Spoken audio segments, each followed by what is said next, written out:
ইরাকের প্রেসিডেন্ট সাদ্দাম হোসেনকে যখন রশিতে ঝুলানো হয়, তখন সবচেয়ে বেশি তার লাশে থুতু ছিটিয়েছিল ইরাকের জনগণ। কারণ সাদ্দাম হোসেন তার জনগণের উপর ভরসা করেছিল।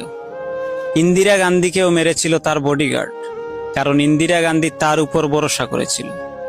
পলাশির যুদ্ধে নবাব সিরাজউদ্দৌলাও হেরেছিল তার আপনজনদের বিশ্বাসঘাতকতায়।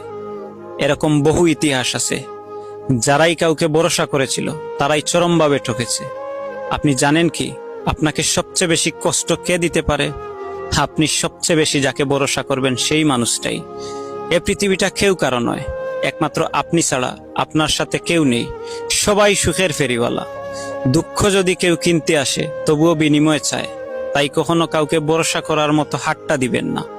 এ জীবন পথে অনেকেই আপনার সাথে হাঁটবে, কিন্তু দিন শেষে স্বার্থের হেরফেরে তারা আপনাকে ফেলেই চলে যাবে নিজের স্বার্থ রক্ষায়। জীবন সুন্দর যদি নিজেকে ভালোবাসতে পারেন, তবে কেউ আপনার আপন নয়। সময় একদিন হিসাব মতো সবটুকু বুঝিয়ে দেবে। কারণ আমি বিশ্বাস করি, সময় হলো সবচেয়ে বড় শিক্ষক।